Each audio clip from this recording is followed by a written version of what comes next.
Welcome back to another episode of My Medieval Corner. Today, we're talking Gambesons. We're going to cover the modifications, such as tie points and wrist cuffs. After that, we're going to talk about the cheap ones and the expensive ones.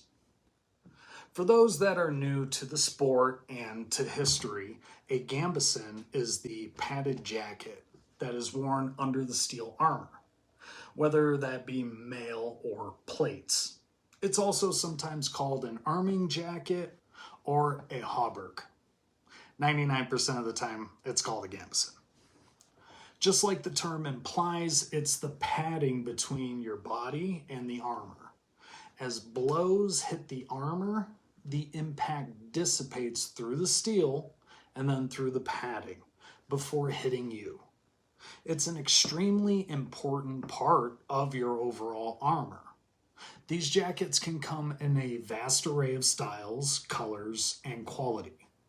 Quality is something to be discussed. The really nice ones that are custom fitted and properly padded will run a quality price. There's also a bunch of in-stock, basic sizes, lightly padded jackets that you can find quickly on Amazon and eBay.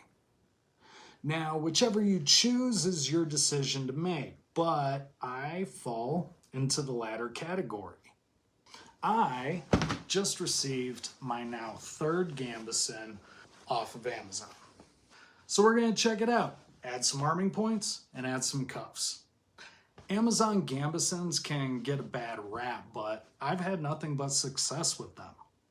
They're not as padded as their custom-made counterparts, and they are not sized to you.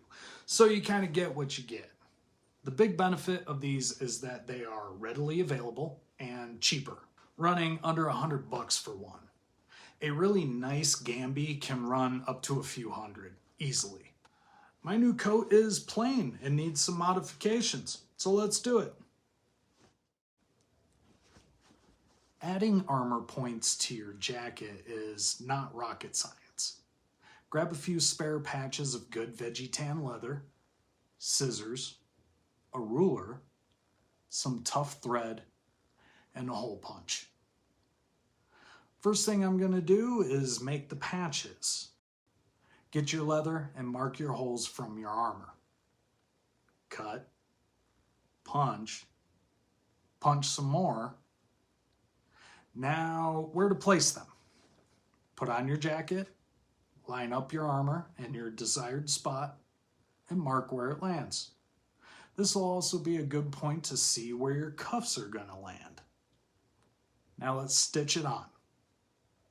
I stitch all the way through the sleeve so that way it anchors to the arm, rather than stitched on a single layer of fabric. The armor has weight and will pull down on this point. If you use tie points for your pauldrons, the same concept applies. Make a patch, liken it up, stick it on. Do it on both sides and we're halfway done.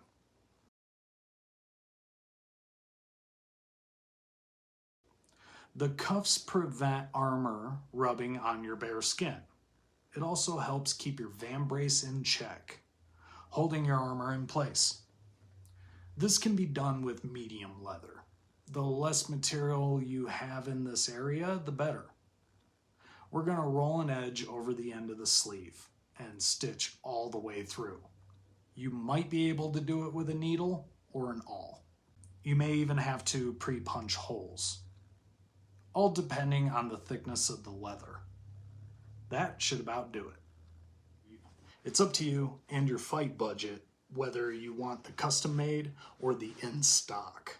The better quality ones tend to last longer. I've gotten 1 to 2 years out of each of mine from Amazon. The chausses have lasted even longer, so I'm good with this for now. I won't be recommending any merchants here as there have been mixed results, especially after the last order. But I will recommend styles. Don't get the ones that with the laced up sleeves or the asymmetrical designs. Don't go for the short sleeves. If it looks too much like a costume for LARPing, I'd stay away.